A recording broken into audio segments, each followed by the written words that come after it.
morning and welcome to the Drive-In with Nancy. Heading into the spot today. It is December 29th, almost a new year. And so this time of year, it's really interesting. A lot of people tend to make these New Year's resolutions. And, I am one that I've never, I guess not, I shouldn't say never. When I was younger, probably I did that. But I do something different every year.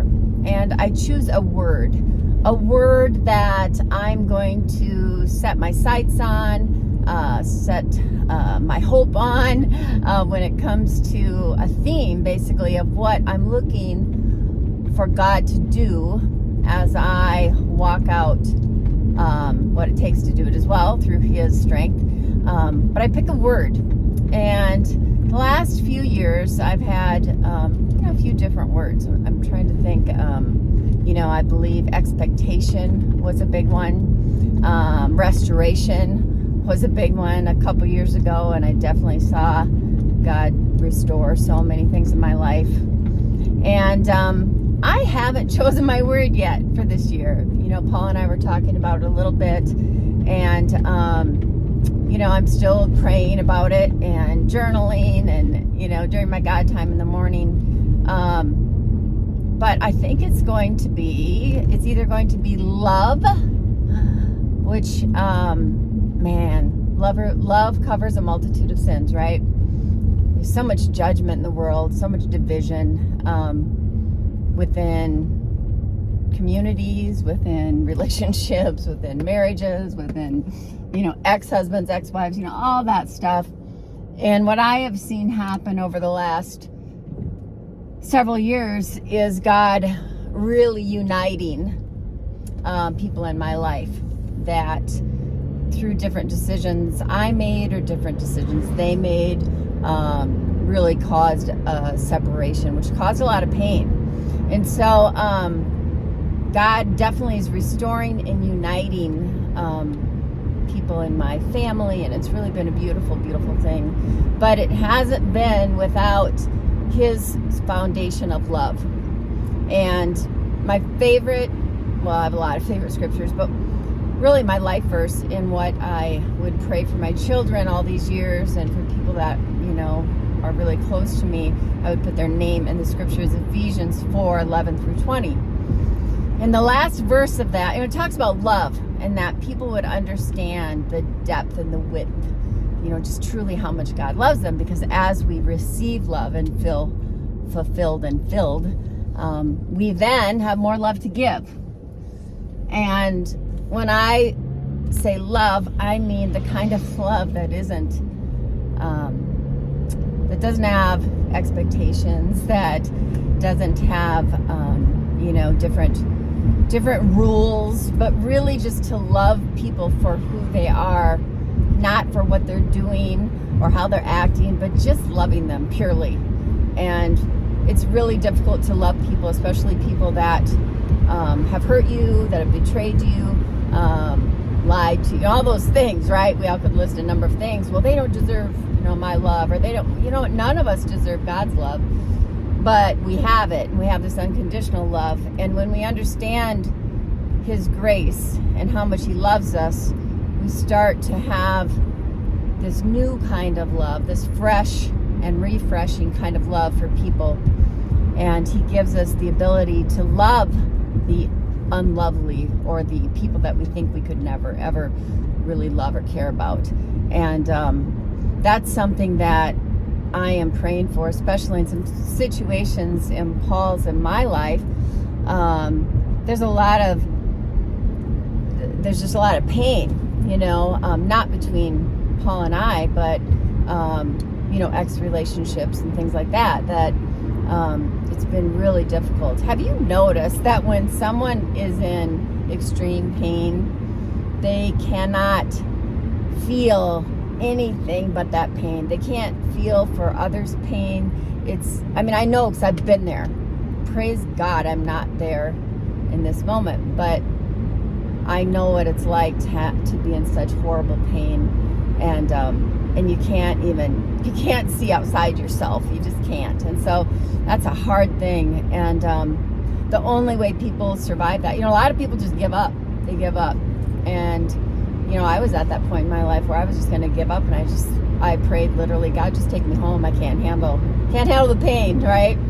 But God gives us the strength to persevere, and that perseverance is rooted in His love for us. He puts people in our lives that love us through those hard times. And so that's why I'm really leaning towards the word love. And I'm like, oh gosh, love, it's so basic. But it's really not. It's really not. Think about the people in your life right now that you loathe. You cannot stand them. They have hurt you. They've offended you. They've betrayed you. They've cheated on you. They've done whatever. They've stolen your children. They've whatever, a million different things, right? There's a lot of pain in everyone's life. Now think about, could you choose to forgive them? Forgiveness is not a feeling, right? Forgiveness is a choice. Could you choose to forgive them and ask God to give you the feeling and a way that you could eventually truly love them? And that doesn't mean you have to be in a relationship with them. That doesn't mean you ever have to talk with them at all. It doesn't mean any of that. It just means it is a release on you, the heaviness. It is heavy to be angry at someone. It takes so much energy. In fact, it can cause disease in your body, in your cells. It's a horrible thing. Unforgiveness and anger and all those feelings that go with it. And, I speak from a place where, hey, I've been there. And only by the grace of God have I ever been able to let those things go and really ask God to touch my heart and to heal me and to give me love for people and that have hurt me. And He does it every time. And it's not in my own strength. It's not because I'm so great or I'm anything at all. Not at all. It's just I'm willing. And all you have to do is be willing and just say, Lord, I give you my life. I give you this problem. I give you this pain. All the feelings of hurt or abandonment or rejection. All those things that many of us have experienced as women and men, of course. It's like, I just feel like if I can let those things go, anybody can, but it's just a choice.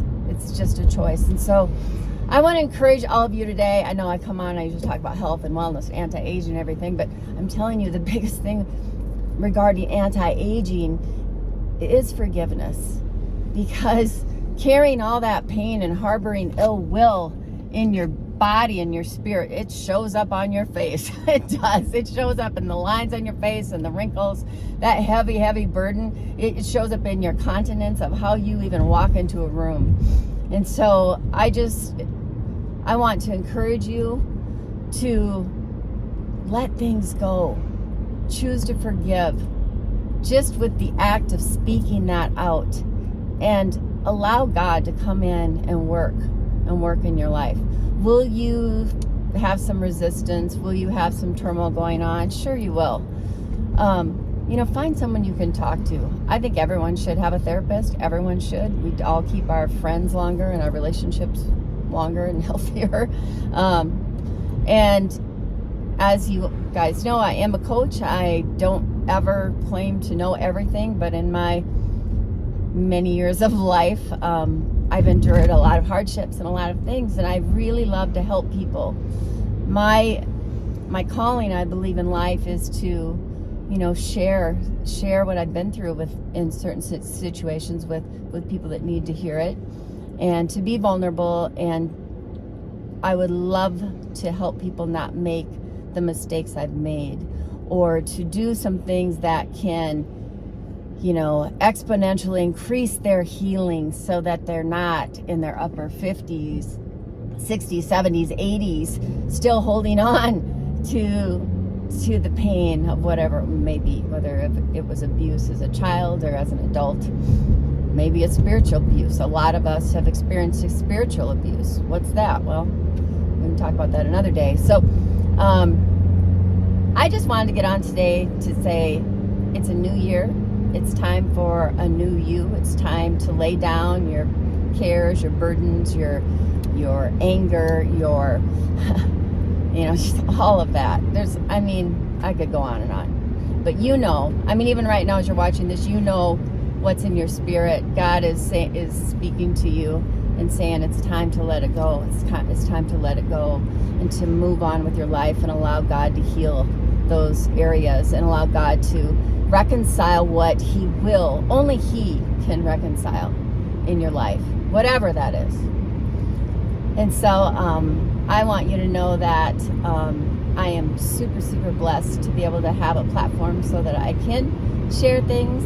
I can tell you that there's been some sadness and loss in my family this year, with my father passing away, with my father of my 3 oldest children passing away a little over a year ago. But in all of that, there is good things. There always is. So always look for the good. Little story I want to share with you. So my ex-husband Doug was married for 11 years to someone after me. Him and I were together like 15 years, married 13 years, and then he was married to Wendy for 11 years. And he suddenly passed away. Lots of details we don't need to talk about in that, but it was really sad. Really sad. It's still really sad. My children lost an incredible father. A wonderful man. Everyone that knows Doug loves Doug. And, but Wendy and I were never, we got along, but we just kind of kept our distances from each other. I'm very territorial about my children. I'm very protective. Being a single mom as many years as I have. And I remember at times when I literally thought, ugh, this woman, right? I can tell you today, Wendy and I are friends. And yesterday she came into my spa. She bought a bunch of services. And she came in with a gift for me, a Christmas gift. And I'm glad I have my glasses on so you can't see me cry. But she knows that Doug, in the divorce, when Doug and I got divorced, Doug got my Christmas dishes, okay? I love dishes. I'm super sentimental, but these dishes are so precious to me because his parents had given me a few dishes every year that Doug and I were married, and I love them. It's like, it's just a material thing, right? But it meant way more to me than just a material thing, right? Somebody actually purposely bought me something and cared about me and bought me something really beautiful every year because they knew I loved it. And I didn't really, I lost my mom really young, and my mom didn't have, she didn't have a lot of monetary things at all. She really struggled financially. And so I never really had I had parents that really cared about me after age 30. And so never got Christmas gifts, birthday card, nothing, never did. And so his parents were so precious to me. They still are. In fact, we all had Christmas Eve together, and that's a miracle in itself. But anyway, so Wendy came in yesterday, and she gave me a gift, and it had the matching napkins, cloth napkins that went with my dishes. She had it wrapped in a dish. She gave it to me, and she said, here, she goes, I have the whole set for you in my car. And and for me, it's like, yeah, there's Bode, I don't know if you know Bode, they're just really cool. But again, it was the intention behind the gifts to me, okay, that were so precious to me. And then I wanted to pass them on to my daughter. Now, Wendy, of course, would have always passed those on to my daughter, Janie, but I wanted to be able to pass them on to my daughter. And they didn't really mean anything to Wendy, of course, and she told me that, right? So, but how selfless of her to actually give them to me. The ex-wife, right? Our relationship, literally, I told her this morning, I said, we could write a book. All of the things of how not to be a stepmom, how to be a great stepmom, and she has been a great stepmom, but you don't there's just a lot of things, and people don't talk about it. People don't talk about these things. And I look at just, even like when Doug was in the hospital taking his last breath, she told my kids to come down and say, tell Nancy she can come up. Like, what? Like, that's amazing to me. And in my heart, I've always really loved Wendy. I've respected her. But I didn't like her, you know. I didn't. Because I felt like, you know, like I felt competition, not with Doug at all, but with my children. You know, it was just a thing. I had a stepmom, and, you know, anyway, it's just the whole thing. Bottom line is, through extreme pain and loss, God has reconciled Wendy and I to have a great relationship, so that my children not only have a mom still, but they will continue to have a stepmom, even though Doug's in heaven. And her and I, they can see her and I getting along and doing things together and doing Christmas Eve together and with Doug's parents and with Doug's sister. And looking back, I'm sure Doug is in heaven going, man, this is how it should have been the whole time. And I wanted it to be that way, but there was a lot of pain there between Doug and I, and Doug was like, no way, right? But now God's restoring this situation, and even my kids are kind of freaked out about it, but it's good. It's good. So the bottom line is, I'm looking at, how many times have I said this? The bottom line, I'm looking at different situations, like in my life right now with Paul's situation, and I said, and then Kylie's dad, this is funny. Kylie's dad actually stayed with us over Christmas in our home overnight, did Christmas morning stockings, what a beautiful thing. And honestly, that was a horrible, painful, horrible divorce of how that whole thing went down. So all I'm saying is, guys, don't give up on God. Don't give up on miracles.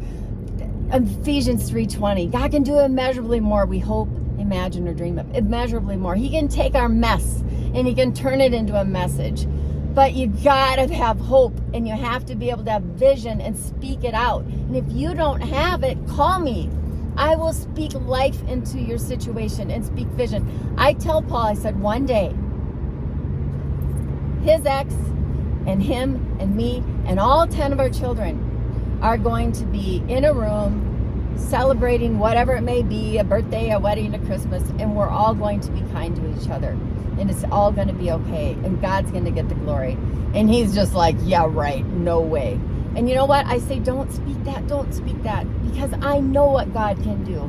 I know what God can do. He can do immeasurably more than we hope, imagine, or dream of. And we just have to believe, and we have to speak words of life. Stop speaking death into your life. Stop speaking negative things over your life and over your children and over your situation. Start speaking things as if they were, of how you would like them to be. We give too much airtime of the negative. We do. And there's power in our words. There is power in our words. So please, if you get anything from this message today, and I'm talking way too long, and if you watch this whole thing, kudos to you. I hope you got something out of it. But if you get anything today out of this message, please, please keep hope alive. Speak life over your children, over your life, over your body, over your circumstances, because God will do the work in his time. Just be patient. And I know it's hard, but you'll make it. All right? God bless you. Please reach out to me if you need prayer, if you need any counsel, any coaching. I'm happy to help. As you know, I have a nonprofit, ROCK, Real Authentic Women Connect, and I want to hear your story. So God bless you guys. Have a great day.